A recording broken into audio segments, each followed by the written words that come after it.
Hi, this is Davidian Lyon discussing defined ajnas via the throat. Here's a piece of my mind.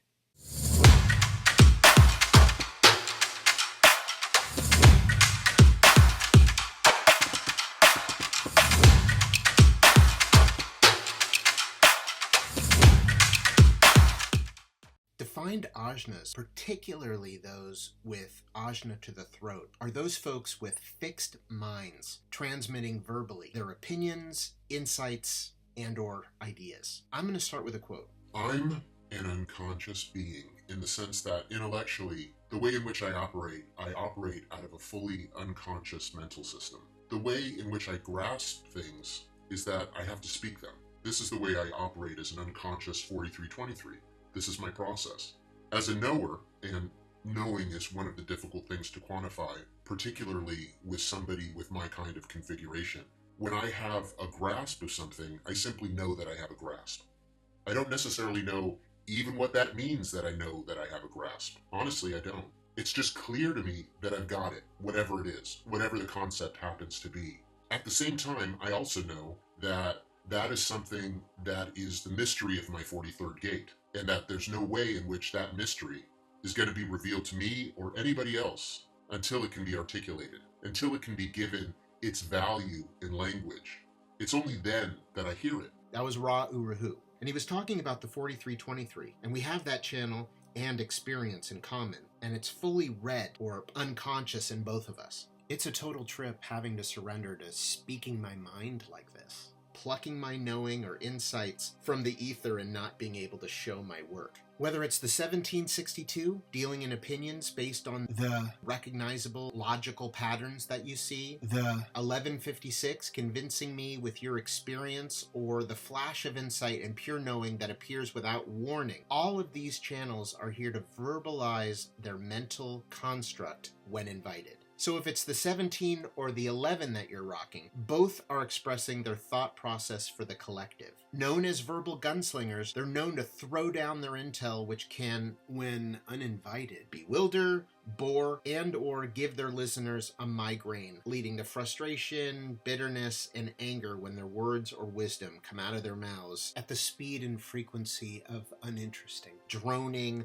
long-winded gobbledygook. That rejection that one feels, digs, and bites. It doesn't feel good. So the key here is to wait to be invited to share your insight. These are projected channels. And as long as you keep in mind that if you don't operate correctly, the expression of what you're trying to express will go haywire. Keep that in mind when you're invited to say your piece and you have a red tongue. You're not here to prepare your speech, but rather let the words fall out of your mouth and not fear about what you're going to say, because the frequency will be there. Why? Because otherwise what you say will be devoid of that frequency of rapport and communion, and it will also be devoid of nutritional value. What you say when you allow yourself to speak your mind as it's intended for you is going to be correct for the other person or persons to hear, even if it's wrong. That thing needed to be said. Sometimes that can feel very inappropriate. Sometimes it can come out harsh, or you're worried that it will. But when it's invited, and again, we're talking about the person with the red tongue, the one that has a totally unconscious, there's more of an innocent quality to it that the black tongue person doesn't really get the benefit of necessarily. Because the black tongue, the conscious channel, may be fulfilling the mind's agenda, which the red tongue cannot really do. Because the black in you are the things you know about yourself, that you resonate to, those aspects you associate as being part of your personality, how you see yourself. And the red, being unconscious, you have little ability to steer the information that you say without ruining the frequency and the rapport. If it's black, you have a bit more mastery insofar as you can see your own thought process. Red-tongued minds cannot see their own thought process at work, so they can't consciously tweak it before it's coming out of their mouth. But when done correctly, it has a more innocent quality to it, so it can have less of a sting. When it comes to the two collective channels, the logical 1762 and the abstract 1156, again, they're collective, so they're both there to share with humanity at large. Their interpretation of humanity and what's important are quite a bit different. One, the 1762, is logical, and it's focused on successful, satisfying, and peace-provoking patterns that can be effectively applied towards the future, based on trends and pattern recognition. The abstract mind operates cyclically. It's driven by memory of the past, in which new situations trigger or make available the knowledge, the wisdom from your past experience to effectively handle your present. What worked in the past? What didn't work? That type of thing. Experience.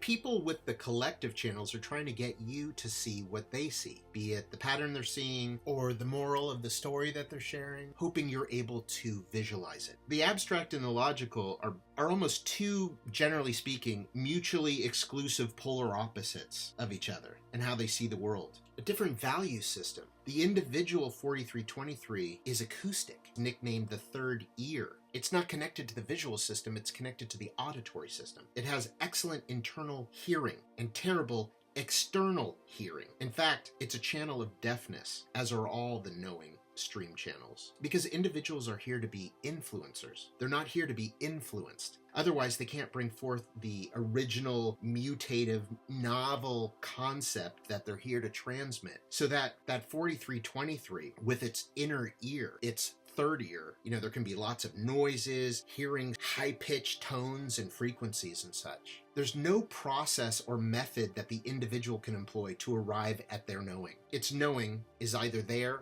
or it isn't, because it operates in a pulse. And when it isn't there, there's no process they can utilize or employ to get their knowing faster. So they're very indecisive, and those moments may be wishy-washy. The I know becomes I don't know. It can feel like they're just stuck in the muck like a muck-stuck duck. Indecision. There's no logical way of testing and experimenting or, figuring out what to do based on what we saw worked before. So it's always, I know, I don't know, I don't know, I don't know, I don't know, I don't know, I know, rinse, repeat. And that flash of insight doesn't work on anybody's schedule. And that not knowing can be extremely inconvenient. And last, an uncomfortable amount of time. Excruciating, debilitating, destabilizing, scary. Now, in those cases, if it's red, it runs the show. And when you're talking to someone in a conversation or whatever, you often get to find out what comes out of your mouth at the same time as your listeners. Your inner thought processes, your inner workings are invisible to you when the channels or gates, for that matter, are red. You can't really mess with that energy, which is perhaps frustrating for you because you can't get a handle on it. You can't get the hang of it so well. It can be inconvenient and sometimes awkward, embarrassing, but that's good news, because when you're following your strategy and authority, when it comes out of your mouth, it's both correct insofar as it's leading you towards success or satisfaction, whatever's correct for you, and it may not be correct for everyone else, but perhaps correct for them to hear.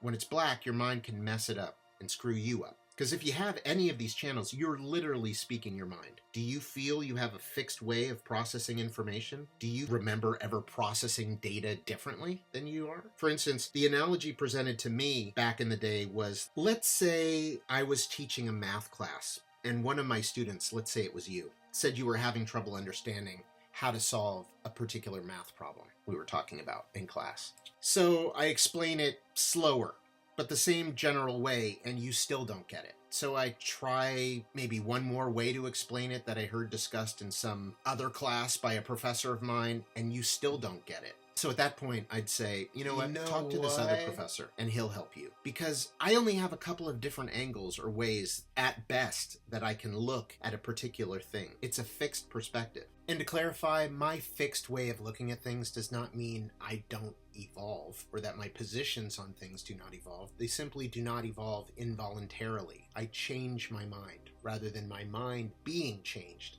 or augmented externally. Which helps to illustrate why the potential for the undefined mind is so great, because it can see, it's designed to see, from so many different angles, a myriad of differing perspectives on a particular issue or problem. That's the correct way. Is that how it usually rolls out? No. They are typically the ones who are trying to convince you and themselves that their unwavering perspective is correct, instead of what is truly correct, which is to basically stay agnostic. Open and available to have their understanding more finely tuned or recalibrated when new perspective augmenting information presents itself.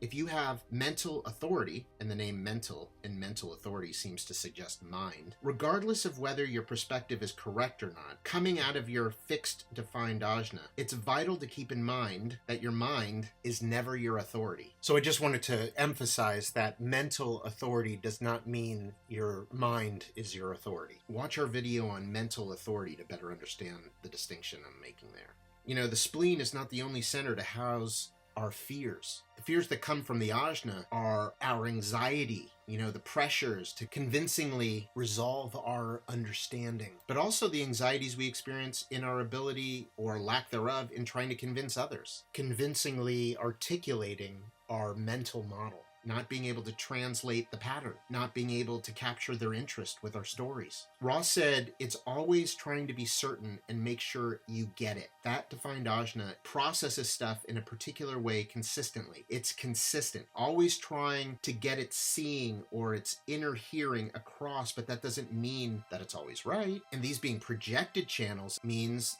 that sharing one's mind needs to be invited. There also exists that projector-esque anxiety, be they a projector or any other type, that the person sharing will not be recognized and their contribution will be ignored, rejected, or low-key stolen. If you're invisible, a little bird told me, no, Earl, I discussed that with you in the meeting last week. That wasn't your idea. That's a type of scenario that could happen. Or ridiculed. Isn't that nice? So, anyway, just some thoughts from a fixed perspective. Hope you enjoyed it. Good luck and good journey. Holy shit, son. If the sun refused to shine, I would still be loving you. When mountains crumble to the sea, there would still be you.